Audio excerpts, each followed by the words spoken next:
sarungan.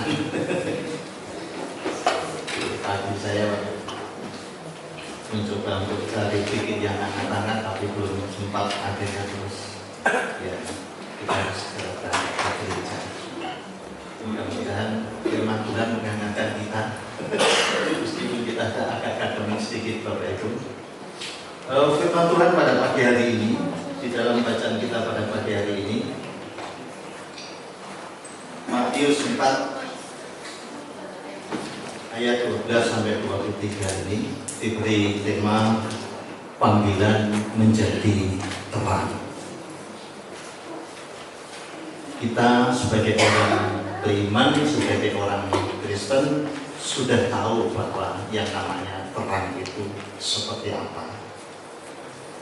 Nah, ketika kita dipanggil menjadi terang, apakah sudah ada terang di dalam diri kita?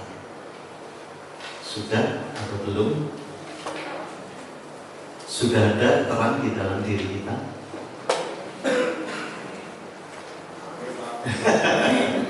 Amin. Ya, biasanya orang Kristen kalau ditanya sudah ada, amin.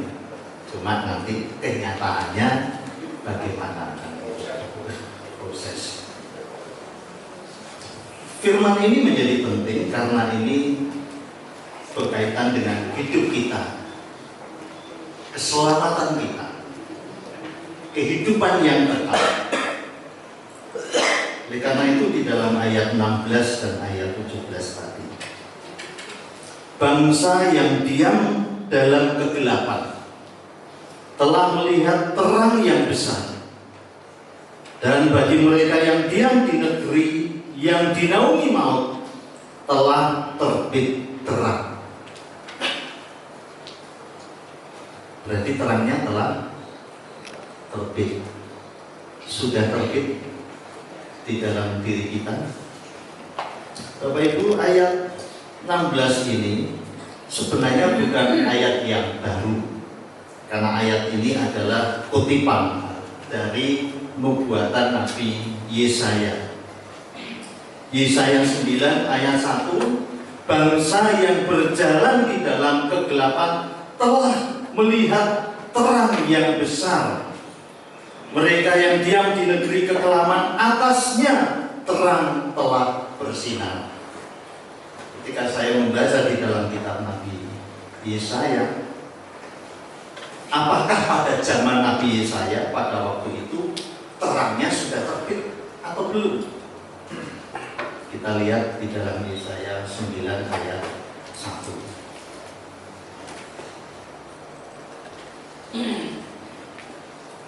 Sebelumnya Yesaya 8 ayat 23. Tetapi tidak selamanya akan ada kesuraman untuk negeri yang terimpit itu. Kalau dahulu Tuhan merendahkan tanah Zebulon dan Naftali, maka di kemudian hari Ia akan memuliakan jalan ke laut, daerah seberang sungai Yordan, wilayah bangsa-bangsa lain. Pasal 9 ayat 1.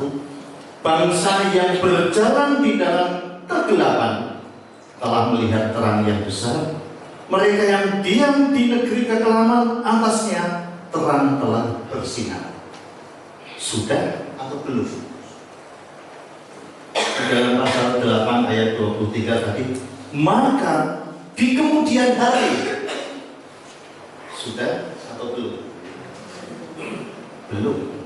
Pada saat Nabi Yesaya menyampaikan ayat ini, pada waktu itu belum. Tetapi nanti akan terbit. Nanti terbit. Nah, nantinya kapan? Ini kan pertanyaan nubuatan yang harus dibuktikan di dalam iman.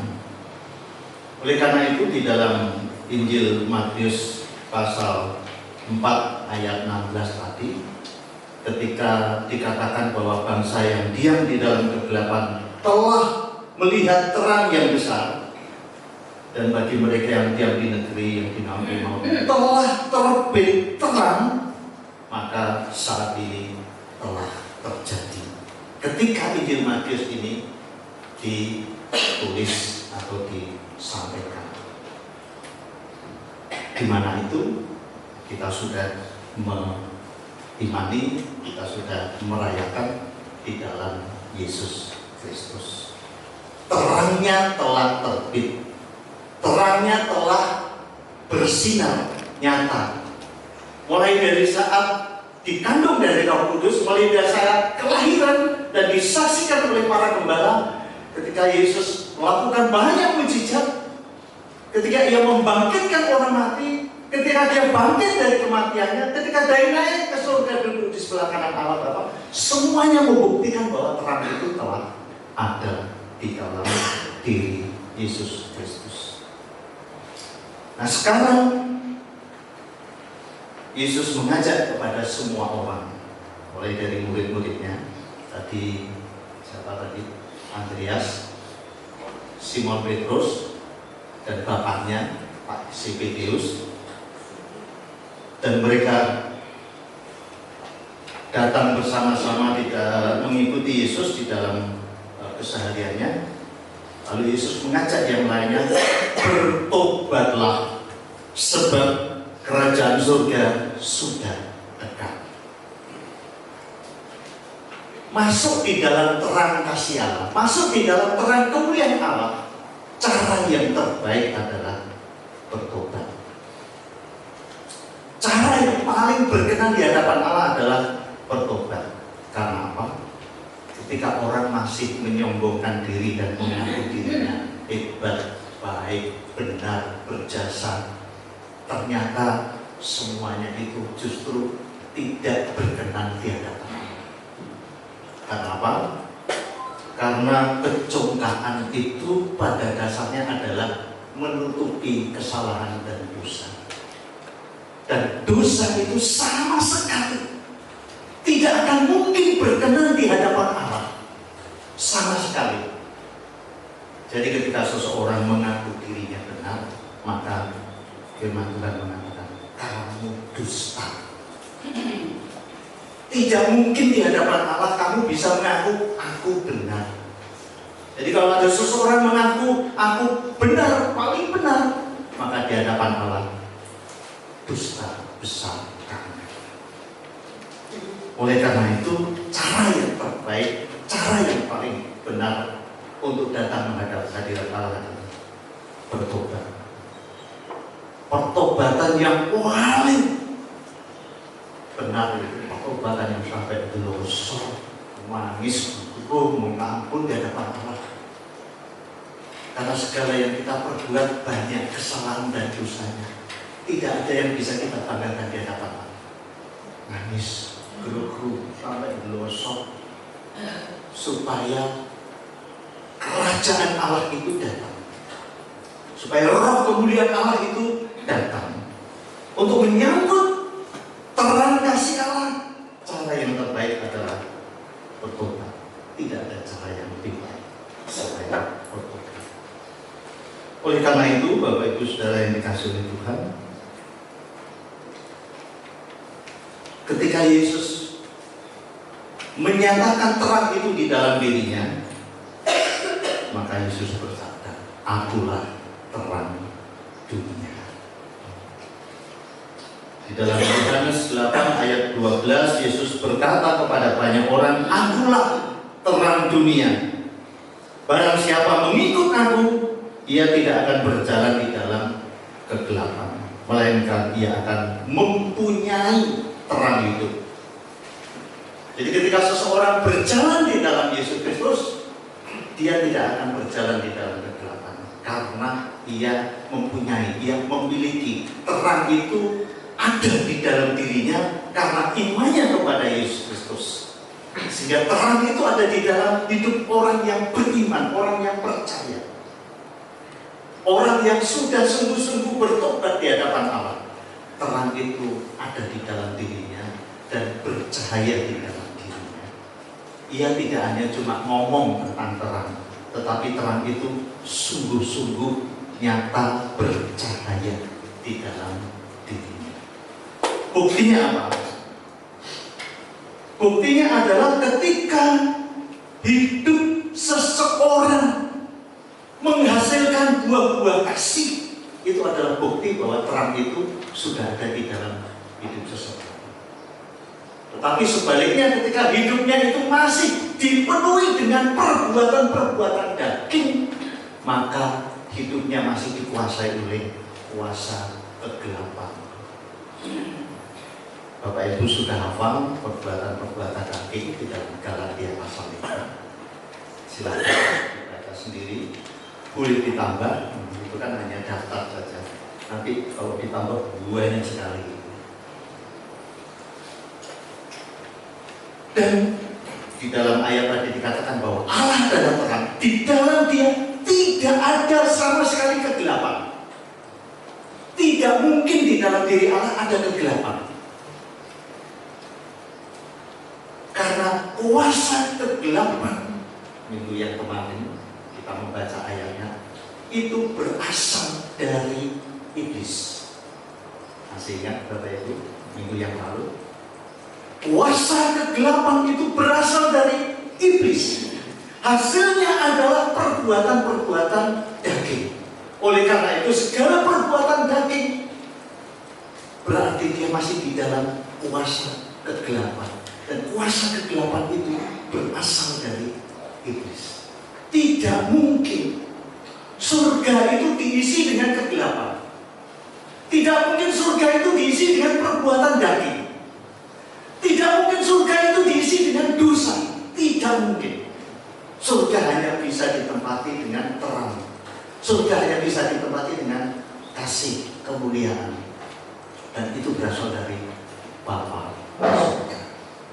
Itulah sebabnya Yesus menghendaki kepada murid-muridnya, pada setiap orang yang percaya, supaya kamu menjadi terang dunia. Kamu adalah terang dunia. Dan ketika terang itu bercahaya, tidak mungkin bisa ditutupi. Dia otomatis akan bercahaya dimanapun dia akan berada. Terang itu bercahaya. Nah, karena Allah itu sumber terang, dan Yesus bersabda, akulah terang dunia. Dan Yesus menghendaki supaya murid-muridnya kamu menjadi terang dunia. Dan itu persis sama dengan sabda Yesus, supaya mereka menjadi satu. Ini doa Yesus di dalam Yohanes 17 ayat 21. Supaya mereka menjadi satu. Sama seperti engkau ya Bapa di dalam aku dan aku di dalam engkau. Agar mereka di dalam kita. Supaya dunia percaya bahwa engkau yang mengutus aku. Agak sulit ya ini. Artinya bahwa terang yang ada di dalam diri Allah, terang yang ada di dalam diri Yesus Kristus, terang yang ada di dalam diri murid-murid dan orang yang percaya itu adalah terang yang sama. Bukan terang-terang yang berbeda-beda, yang macam-macam. Supaya di dalam diri orang beriman jangan lagi dikuasai oleh kuasa kegelapan. Karena kuasa-kuasa kegelapan begitu banyak menguasai dunia ini, sehingga supaya orang bisa merdeka, dibebaskan dari kuasa kegelapan, maka dia harus hidup di dalam terang kasih Allah. Itu ada dan sudah dinyatakan oleh Yesus Kristus. Cara yang terbaik dan yang paling berkenan di hadapan Allah adalah bertobat. Tidak ada cara lain yang lebih bagus daripada itu.